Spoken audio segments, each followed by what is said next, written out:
চুমকি দেবী তার ছেলে এবং বৌমার সঙ্গে লিভিং রুমে বসে গল্প করছে, এমন সময় তাদের দরজার কলিং বেল বাজে। তাই শিলা তাড়াতাড়ি করে দরজা খুলে দেখে যে তার ননদ প্রিয়াঙ্কা ছেলে আরিয়ানকে নিয়ে দাঁড়িয়ে আছে। শিলা তার ননদকে মোটেই পছন্দ করে না, কারণ প্রিয়াঙ্কার অহংকারে মাটিতে পা পড়ে না। আর বিয়ের আগে প্রিয়াঙ্কা তার বৌদিকে প্রচন্ড পরিমাণে জ্বালিয়েছে, কিন্তু বিয়ের পর সে আবার ছেলেকে নিয়ে বাপের বাড়িতে উপস্থিত হয়েছে। তাই তাকে দেখে সকলেই ভীষণ পরিমাণে অবাক হয়। কি ব্যাপার প্রিয়াঙ্কা, তুই তো ছেলেকে নিয়ে হঠাৎ করে আমাদের বাড়িতে এলি কেন? কোনো সমস্যা হয়েছে নাকি? আর তুই যে আসবি সেটা একবার আমাকে বলবি না? আর জামাই বাবা জীবন কোথায়? একসময় আমাকে তোমরা মাথায় করে রাখতে, আর এখন আমি বাপের বাড়িতে আসব সেটা আমাকে আগে থেকে জানাতে হবে? ভালোই পরিবর্তন হয়েছে দেখছি। আর শোনো, তোমার জামাই বাবা জীবনের সঙ্গে আমি আর কোনো সম্পর্ক রাখতে চাই না, কারণ ও একেবারে মাম্মাস বয়। তাই আমি আমার ছেলেকে নিয়ে বাপের বাড়িতে চলে এসেছি। আমি আর কখনো শ্বশুর বাড়িতে ফিরে যাব না। একই কথা প্রিয়াঙ্কা, এই তো 7 বছর আগে তোমার বিয়ে হলো, আর 7 বছরের মধ্যে তুমি সংসার লাটে তুলে বাপের বাড়িতে চলে আসলে। এরকম করতে নেই। সংসার করতে গেলে অনেক স্যাক্রিফাইস করতে হয়। দেখো, তুমি বেশি জ্ঞান দিও না, ঠিক আছে? এমনিতেই শ্বশুর বাড়ি থেকে পাবলিক ট্রান্সপোর্ট করে আমি আর আমার ছেলে এসেছি, তাই আমাদের ভীষণ পরিমাণে গরম লাগছে। তুমি একটু এসি টেম্পারেচারটা নামিয়ে দাও, আর তার সাথে আমাদের জন্য কোল্ড ড্রিঙ্কস নিয়ে এসো। প্রিয়াঙ্কার মুখে এমন কথা শুনে শিলা প্রচন্ড পরিমাণে রেগে যায়, কিন্তু শিলা তার শাশুড়ি মা এবং স্বামীর সামনে তার ননদের সঙ্গে খারাপ ব্যবহার করতে পারে না। ফলে সে তখনই এসি টেম্পারেচার নামিয়ে দিয়ে রান্নাঘর থেকে কোল্ড ড্রিঙ্কস নিয়ে আসে, আর প্রিয়াঙ্কা এবং তার ছেলেকে খেতে দেয়। প্রিয়াঙ্কা কোল্ড ড্রিঙ্কস খাচ্ছে, এমন সময় সে ইচ্ছা করে চোখে জল ফেলতে শুরু করে। আর বলো না মা, আমার শাশুড়ি মা আমাকে জ্বালিয়ে মারছে। তোমার জামাই বাজার থেকে আলু, ঝিঙে, পটল আর কি সব ডিসগাস্টিং সবজি নিয়ে এসেছিল, আর আমার শাশুড়ি মা বলে নাকি আমাকে ওগুলো দিয়েই তরকারি রান্না করতে। ও মাই গড, আমি তো বাবার জন্মে রান্না বান্না করিনি, আর আমি ওনার জন্য তরকারি রান্না করতে যাব? বলো কেন রে? তোর বর তো তোর জন্য রাঁধুনি রেখেছিল, সেই রাঁধুনি কোথায় গেল? আর তোর শাশুড়ি মা তোকে রান্না করতে বলেছে বলে তুই রাগ করে বাপের বাড়িতে চলে আসবি? উফ, তুমিও তো দেখছি আমাকে ভীষণ পরিমাণে জাজ করছো। আগে আমার কথাটা শোনো, তারপর তুমি কথা বলবে। রাধুনি রেগুলার আমাদের কিচেন থেকে চাল ডাল চুরি করে নিচ্ছিল, তাই শাশুড়ি মা ওকে তাড়িয়ে দিয়েছে, আর এখন আমাকে রান্না বান্না করতে বলছে। আমার বয়েই গেছে বটি দিয়ে ওইসব শাকসবজি কাটতে, তাই আমি শাশুড়ি মাকে পরিষ্কার জানিয়ে দিয়েছি আমি কোনো রান্না বান্না করতে পারবো না। আমি আমার ছেলেকে নিয়ে বাপের বাড়িতে চলে এসেছি, আর আমার সংসার করার কোনো দরকার নেই। তুমি তো জানো মা, আমার নখে ম্যানিকিউর করা, আমার হাত দুটো তো নষ্ট হয়ে যাবে।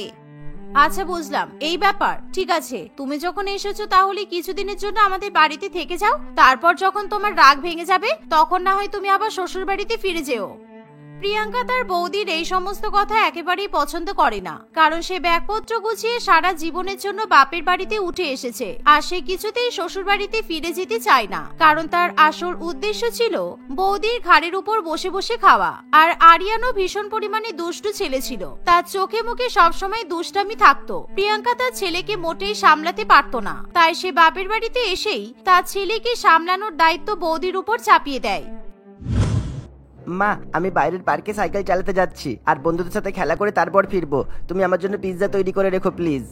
বেটা, তুমি মাথায় হেলমেট না পরে সাইকেল চালাতে যাচ্ছ? হেলমেট পরে সাইকেল চালাও, তা না হলে তোমার মাথায় চোট লাগলে তোমাকে ডাক্তার আঙ্কেলের কাছে নিয়ে যেতে হবে। প্লিজ বেটা, তুমি হেলমেট পরো। প্রিয়াঙ্কা সাইকেল চালানোর জন্য আরিয়ানকে হেলমেট পরিয়ে দিচ্ছে, এমন সময় সেখানে শিলা চলে আসে। আর শিলা যখন দেখে যে প্রিয়াঙ্কা তার ছেলেকে হেলমেট পরাচ্ছে, তা দেখে শিলা হেসে ওঠে, কারণ সে কোনোদিনও সাইকেল চালানোর ক্ষেত্রে কাউকে হেলমেট পরতে দেখেনি। তুমি কি করছো প্রিয়াঙ্কা? ও বেচারা সাইকেল চালাতে যাচ্ছে, তাও আবার পাশের পার্কে। তুমি ওকে বেকার বেকার হেলমেট পরাচ্ছ? সাইকেল চালাতে গেলে হেলমেট লাগে না, তাই বাড়াবাড়ি করো না তুমি। এই তুমি কিছুই জানো না, ওর বাবা ওকে স্পেশালি বিদেশ থেকে এই সাইকেলটা কিনে নিয়ে এসে দিয়েছে, আর এই সাইকেলটা চালাতে গেলে হেলমেট মাস্ট। আর তুমি ওই পাতি বাংলা সাইকেল চালিয়েছো বলে এই সাইকেলের মর্ম তুমি বুঝবে না, তাই বেশি কথা বলো না। এই বলে প্রিয়াঙ্কা আরিয়ানকে হেলমেট পরিয়ে সাইকেল চালাতে পাঠিয়ে দেয়, আর সে নিজে তার বান্ধবীদের সঙ্গে দেখা করতে যাবে বলে তৈরি হয়ে বাড়ি থেকে বেরোবে। এমন সময়, দেখো বৌদি, অনেকদিন পর বাপের বাড়িতে এসেছি, সুতরাং আমি আমার কলেজের বন্ধুদের সাথে দেখা করতে যাচ্ছি। তুমি আরিয়ানের জন্য গরম গরম চিকেন পিৎজা করে রেখো, কারণ ও কিন্তু সাইকেল চালিয়ে এসেই খেতে চাইবে, তখন ওকে পিৎজা খেতে দেবে, কেমন?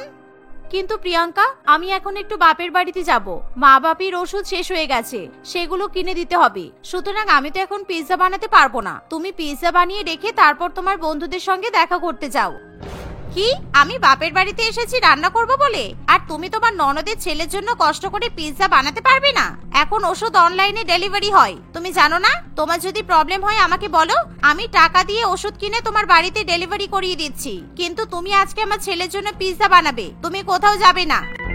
এই বলে প্রিয়াঙ্কা তার বান্ধবীদের সঙ্গে দেখা করতে চলে যায়, আর শিলার আর বাপের বাড়িতে যাওয়া হয় না। ফলে শিলা তার ননদের ছেলের জন্য বাধ্য হয়ে গরম গরম চিকেন পিৎজা বানিয়ে ফেলে। আর কিছুক্ষণ পরেই আরিয়ান সাইকেল চালিয়ে বাড়িতে ফিরে আসে, কিন্তু আরিয়ানের মন খারাপ দেখে শিলা তার কাছে আসে।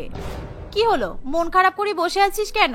বন্ধুদের সঙ্গে খেলা করিসনি? আর এই দেখ, আমি তোর জন্য গরম গরম চিকেন পিৎজা বানিয়েছি, আয় তোকে আমি খাইয়ে দিই। মামির হাতে চিকেন পিৎজা খেয়ে দেখ, ভালো লাগবে। প্লিজ মামি, আমার এখন চিকেন পিৎজা খাবার মুড নেই। আর মাম্মা কোথায় গেল? আমার মাম্মার সাথে কথা আছে। মাম্মা আমাকে বেকার বেকার সাইকেলের সাথে এরকম ভূতের মতো হেলমেট পরিয়ে দিয়েছে। আর আমি যেই হেলমেট পরে সাইকেল চালাচ্ছি, তখন আমার বন্ধুরা আমার হেলমেটে ঢিলো মারছে। সবাই আমাকে ভীষণ পরিমাণে ভ্যাঙাচ্ছিল। This is not right. আচ্ছা ঠিক আছে, আমি তোর বন্ধুদেরকে বকে দেব, আর বলবো কোনোদিনও তোর হেলমেটে যাতে ঢিল না মারি। তোর মায়ের সঙ্গেও আমি কথা বলে নেব। তুই এখন রাগ করিস না কেমন? পিৎজা খেয়ে নে, কারণ পিৎজা ঠান্ডা হয়ে যাবে। এই বলে শিলা খুবই ভালোবেসে আরিয়ানকে পিৎজা খাইয়ে দেয়। আর রাত্রিবেলা প্রিয়াঙ্কা বাড়িতে ফিরে এলে শিলা প্রিয়াঙ্কাকে হেলমেটের ব্যাপারে জানায়, কিন্তু প্রিয়াঙ্কা তার বৌদির কথায় পাত্তা দেয় না। সে শুধুমাত্র নিজের শরীর চর্চার রূপচর্চা করতেই ব্যস্ত থাকে। অন্যদিকে শিলা আরিয়ানকে ঘুম পাড়িয়ে দেয়। উফ বৌদি, আজকে রোদের মধ্যে ঘুরে মুখে খুব ট্যান পড়ে গেছে, তাই ফেসিয়াল করে ভালো লাগছে। আর রোদে ঘোরার জন্য মাথাটাও খুব যন্ত্রণা করছে, তুমি আমার মাথাটা টিপে দাও তো। এখন রাত 12টা বাজে, আমি যদি তোমার মাথা টিপে দিই তাহলে আমি ঘুমাবো কখন? তুমি তো কাল সকালবেলা উঠে কাজ করবে না, সব বাড়ির কাজ আমাকেই করতে হবে, তাই আমি তোমার মাথা টিপে দিতে পারবো না। এই তুমি এত বড় বড় কথা বলছো কেন?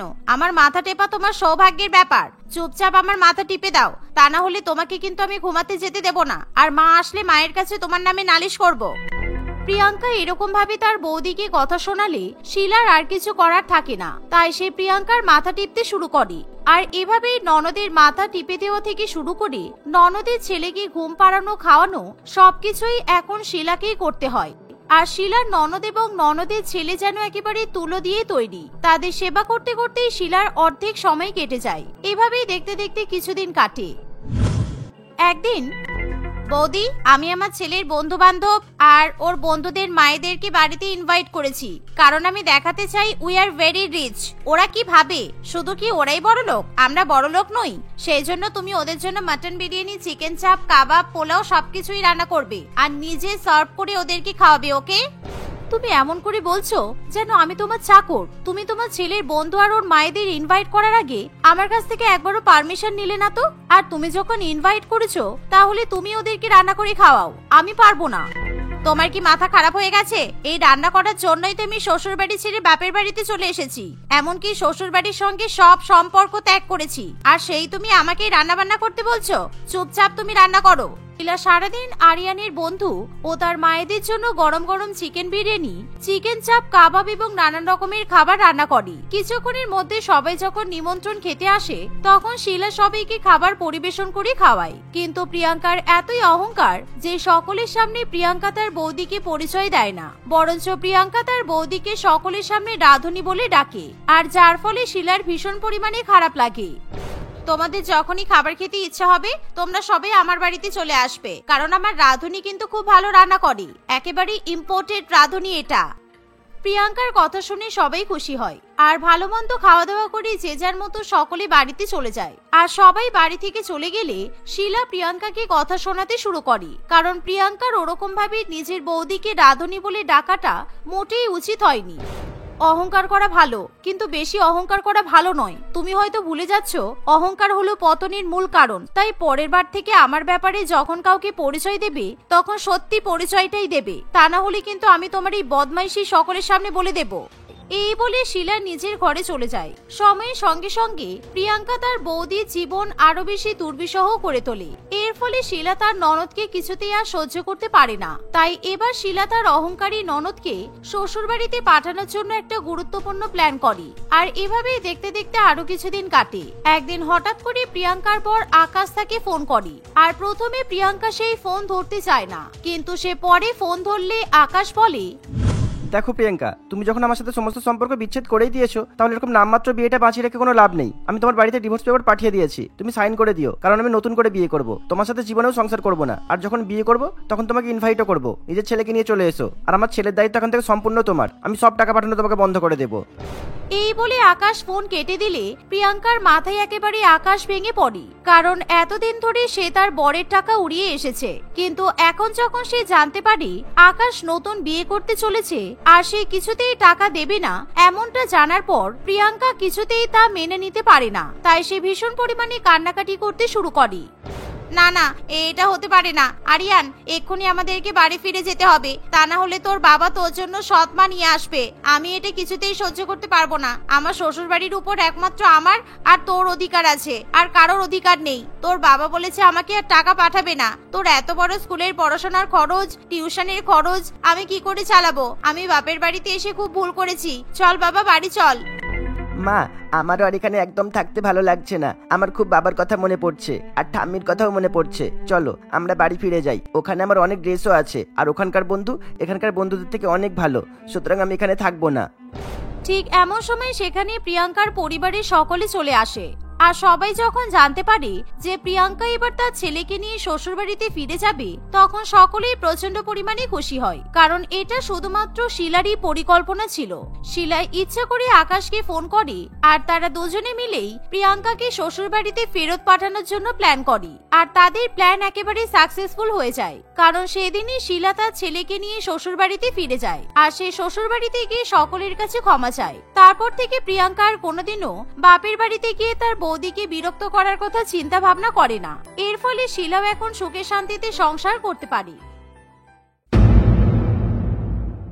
গায়ত্রী দেবী এবং রমেশ বাবু তাদের দুই ছেলে রঞ্জন, বাবলু এবং এক মেয়ে বাবলির সঙ্গে বাস করত। বাবলির বয়স ছিল 19 বছর। সে এখন কলেজে পড়ে। বাবলি বাড়ির সবচেয়ে ছোট হওয়ায় তাকে তার বাবা মা এবং দুই দাদা খুবই ভালোবাসতো। তারা সকলে মিলে খুবই হাসি খুশিতে দিন কাটাতো। তাদের পরিবারকে একসঙ্গে হাসি খুশি থাকতে দেখে সকলেই তাদের প্রশংসা করত। এরকম ভাবেই দিন কাটতে থাকে। রঞ্জন এবং বাবলু বিবাহ উপযোগী হয়ে যাওয়ায় তাদের বাবা মা নিজেদের পছন্দ করা দুই মেয়ে জুই এবং কবিতার সঙ্গে তাদের বিয়ে দেয়। নতুন দুই বউ বাড়িতে আসতেই সকলে খুবই খুশি হয়, কিন্তু শুধুমাত্র বাবলি খুশি হতে পারে না। সকলে নতুন বউকে নিয়ে ব্যস্ত থাকায় বাবলির মনে মনে প্রচন্ড রাগ হয়। সবাই মিলে বাড়ির নতুন বউকে নিয়ে ব্যস্ত হয়ে পড়েছে, এমন করছে যেন কোথাও থেকে দুটো সেলিব্রিটি চলে এসেছে। আমি যে সকাল থেকে কিচ্ছু খাইনি সেটা তো কারোর মনেই নেই। এ কি, মা তো সোনা গহনার বাক্স নিয়ে এসেছে। সব সোনা গহনা মা কি তুই বৌদিকে দিয়ে দেবে তাহলে? এই যে আমার দুই বউয়ের জন্য উপহার নিয়ে চলে এসেছি আমি। আমি অনেকদিন থেকে বাড়ির দুই বৌমার জন্য সোনা গহনা তৈরি করে রেখে দিয়েছিলাম। আজকে মুখ দেখার অনুষ্ঠানে এই গহনাগুলো দেব বলে। দুই বৌমার জন্য আগে থেকেই তো সব গুছিয়ে রেখেছিলে তাহলে? বাবা, এত সোনা গহনা তোমার বৌমারা তো বাপের বাড়ি থেকেও নিয়ে আসেনি, যতটা তুমি এদের জন্য তৈরি করে রেখেছো। এই শুনে বাবলি তেলে বেগুনে জ্বলে ওঠে। কই দেখি দেখি, মা তুমি বৌদিদের জন্য এত গহনা তৈরি করেছো? ওয়াও, এগুলো তো খুব সুন্দর। মা, এই ব্রেসলেটটা আমার খুব পছন্দ হয়েছে। আর এই কানের দুলটা তো দারুণ। এই ব্রেসলেট, কানের দুল আর হ্যাঁ এই আংটিটা, এগুলো আমি নেব। না না বাবলি, এগুলো তোর জন্য নয়, এগুলো আমি তোর বৌদিদের জন্য বানিয়ে রেখেছিলাম। তোর বিয়ের জন্য তো আলাদা করে গহনা বানানোই আছে। আর তারপর যখন তোর বিয়ে হবে আরো তোর যা যা পছন্দ হবে সেগুলো দেয়া হবে। এগুলো তোর বৌদিদেরকে দিয়ে দে মা। কিন্তু আমার এগুলো খুব পছন্দ হয়েছে, প্লিজ আমাকে দাও না। তুমি তো এর আগে আমাকে কোনো জিনিসে বারণ করনি, তাহলে তোমার দুই বউ বাড়িতে আসতেই তুমি আমাকে বারণ করছো? এই মেয়ে, তুই তো বড্ড হিংসুটে। নতুন দুই বৌদি বাড়িতে আসতে না আসতেই তুই বৌদিদের জিনিসের উপরে ভাগ বসাতে শুরু করে দিয়েছিস। এগুলো তোর বৌদিদের গহনা, এগুলোতে তোর কোনো অধিকার নেই। আর তোর জন্য এত গহনা তোর বাবা মা তো বানিয়ে রেখেছেই, তোর তাতেও হচ্ছে না? ছাড়ো তো, ওর কথা বাদ দাও। যখনই যা দেখবে সেটাই নেবে, এত বেশি জেদ করা ভালো নয়। আচ্ছা নাও, এবার কি কি নিয়ম বাকি আছে তোমরা এবার সেগুলো করে নাও। আমার দুই বৌমা কখন থেকে একই জায়গায় বসে আছে, এরা ভীষণ ক্লান্ত হয়ে পড়েছে, এদেরকে তোমরা তাড়াতাড়ি ছেড়ে দাও। এই দেখে বাবলি প্রচন্ড পরিমাণে রেগে যায়। সে মনে মনে ভাবে, না, মা এবার আমার ভাগের ভালোবাসা দুই বৌদিকে দেবে, আমি কিছুতেই মেনে নিতে পারবো না। আমি এই বাড়িটাকে ভেঙে টুকরো টুকরো করে দেব, কাউকে এই বাড়িতে আমি শান্তিতে থাকতে দেব না। বাবলি সেদিন থেকেই বাড়িতে ঝামেলা লাগানোর জন্য উঠে পড়ে লাগে। সে নানান রকমের ফোন দিয়ে আটতে থাকে কিভাবে তাদের বাড়িতে ঝামেলা সৃষ্টি করা যায়। এভাবেই কয়েকটা দিন কাটে। একদিন বাবলি তার মায়ের কাছে গিয়ে বলে, মা, আমি ভেবেছিলাম আমার দুই বৌদি খুবই ভালো, তুমি তো নিজে পছন্দ করে তোমার দুই বৌমাকে বাড়িতে নিয়ে এলে, কিন্তু ওরা এই বাড়ির জন্য ঠিকঠাক নয়। বৌদিরা আমাদেরকে মন থেকে মেনে নিতে পারেনি। কেন রে, কি বলছিস না কি তুই? তোর বৌদিরা আমাদেরকে মন থেকে মেনে নিতে পারেনি কেন? কই, আমার তো ওদেরকে দেখে ঠিকই মনে হয় এই কদিনে দুজনে বেশ মিলেমিশেই তো সংসারটা সামলাচ্ছে। নাটক করছে মা, পুরোটাই নাটক করছে। তোমার সামনে শুধুই নাটক চলছে। তুমি জানো ওরা দুজনে মিলে কি আলোচনা করছিল? আমি একটু আগেই শুনে এলাম। ওরা বলছিল যে কবে যে বুড়িটা মরবে তবেই আমরা এই বাড়িতে একটু শান্তিতে থাকতে পারবো। ভেবেছিলাম বুড়ির বয়স হয়ে গেছে, দুদিন বাদে মরে যাবে, আর আমরা নিজেদের ইচ্ছা মতো যা খুশি তাই করতে পারবো। কিন্তু বুড়িকে তো দেখে মনে হয় না বুড়ি এত তাড়াতাড়ি পটল তুলবে, এরকম করে বলছিল জানো মা। বাবলির মুখে এই কথা শুনে তার মা ভীষণ পরিমাণে অবাক হয়। কি, তোর বৌদিরা আমার মৃত্যু কামনা করছে? তুই ঠিক শুনেছিস তো? আমি তো ওদের সঙ্গে সবসময় ভালো ব্যবহার করি, আমি তো কোনোদিনও ওদের সঙ্গে খারাপ ব্যবহার করিনি, তাহলে ওরা এরকম চাইবে কেন? আরে মা, তুমি বুঝতে পারছো না এখনো? তুমি এই বাড়ির কর্ত্রী, তোমার দুই ছেলেরা যা টাকা ইনকাম করে তোমার হাতে দেয়। সংসারের সমস্ত খরচা কোথায় কি ব্যয় করা হবে সবই তো তুমি ঠিক করো, আর এগুলোই ওদের ভালো লাগে না। ওরা নিজেদের মতো আলাদা আলাদা থাকতে চায়, তুমি বুঝতে পারছো না? না না, আমার মনে হচ্ছে তুই নিশ্চয়ই কিছু ভুল করছিস। আমার দুই বৌমা এমন করতে পারে না। তুই এখন যা তোমা এখান থেকে, আমাকে একটু একা থাকতে দে। নিজের মায়ের এই কথা শুনে বাবলি সেখান থেকে চলে যায়। বাবলি এরকমই প্রত্যেকদিন অল্প অল্প করে তার মায়ের কানে বিষ ঢালতে থাকে। অন্যদিকে সে তার বৌদিদের সঙ্গেও ঠিক একই জিনিস করে। একদিন বাবলি তার বড় বৌদিকে ঘরের কাজ করতে দেখে বলে, বৌদি, তুমি খুবই বোকা। তুমি এত বড় লোকের মেয়ে হয়ে তুমি এরকম শ্বশুর বাড়িতে এসে কাজ করছো? তোমার এরকম কাজ করতে ভালো লাগে? এই যে আমাকেই দেখো না, আমি বাড়ির একমাত্র মেয়ে বলে আমার বাবা মা আমাকে কখনোই বাড়ির কোনো কাজই করতে দেয়নি। সে তো আমিও আমার বাড়ির একমাত্র মেয়ে ছিলাম, আর সেই জন্যই আমার বাবা মা আমাকে কোনো কাজ করতে দিত না। কিন্তু শ্বশুর বাড়িতে এসে অল্প হলেও তো কাজ করতেই হবে, তাই না? ছোটর উপর তো সব চাপিয়ে দিলে হবে না। জয়েন্ট ফ্যামিলিতে থাকতে হলে একটু দায়িত্ব নিতেই হবে। আরে, তোমাকে জয়েন্ট ফ্যামিলিতে থাকতে কে বলছে? তুমি তো জয়েন্ট ফ্যামিলিতে থেকেই ভুল করছো। আমি যদি তোমার জায়গায় থাকতাম না, তোমার মতো আমি যদি ধনী ঘরের মেয়ে হতাম, তাহলে তো এরকম জয়েন্ট ফ্যামিলিতে আমি বিয়েই করতাম না। আর হ্যাঁ, আমি এরকম একটা পরিবার খুঁজতাম যেখানে শুধুমাত্র আমি আর আমার বর থাকতে পারবো। কিন্তু জয়েন্ট ফ্যামিলিতে থাকতে আমার তো কোনো অসুবিধা হচ্ছে না বাবলি।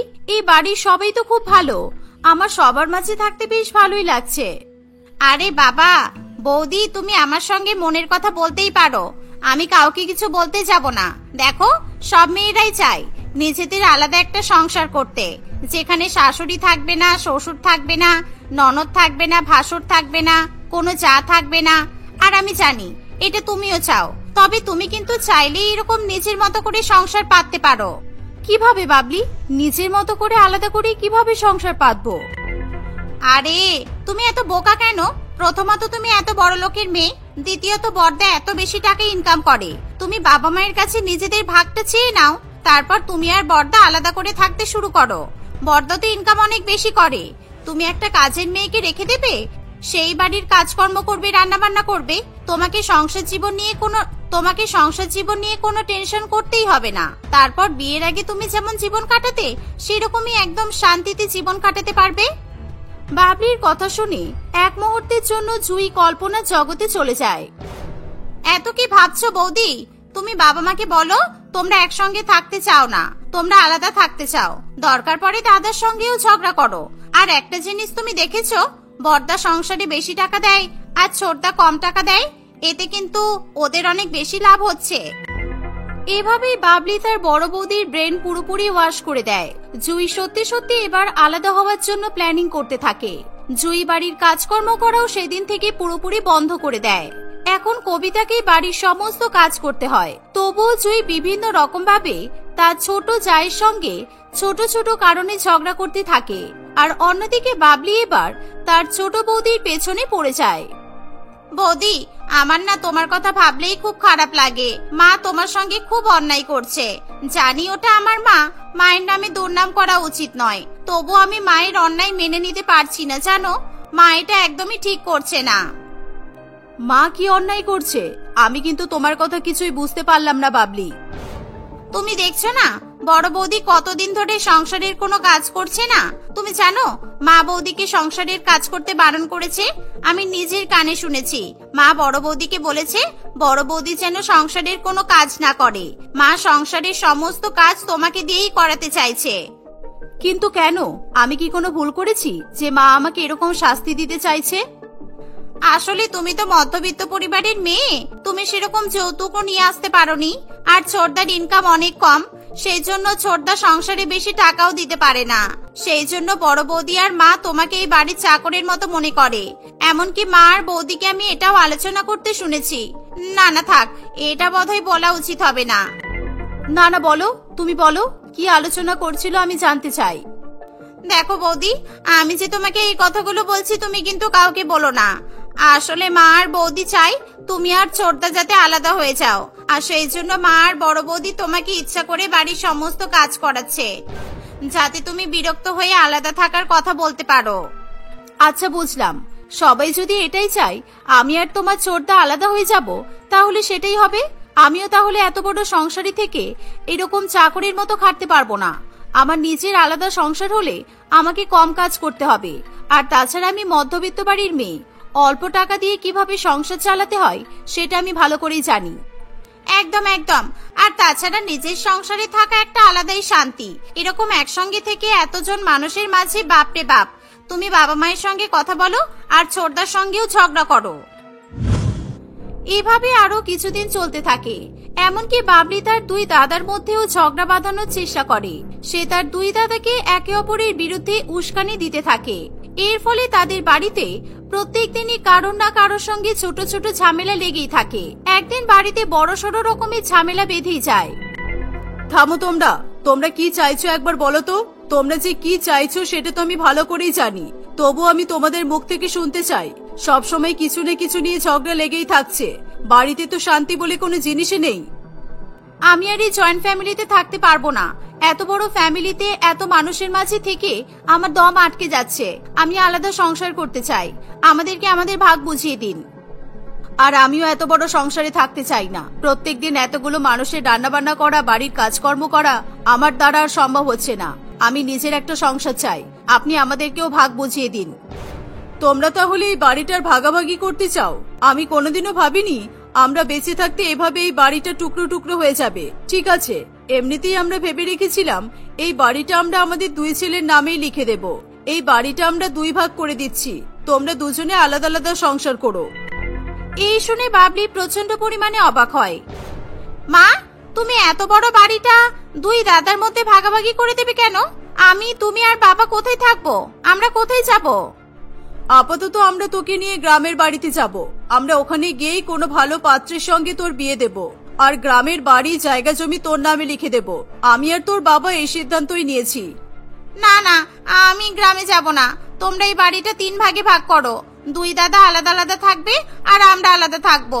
আমি, তুমি আর বাবা তিনজনে আলাদা থাকবো। আমাদের আর কোনো ঝামেলাই থাকবে না তাহলে। না, আমার আর তোর বাবার পক্ষে এই বাড়িতে থাকা আর সম্ভব হবে না।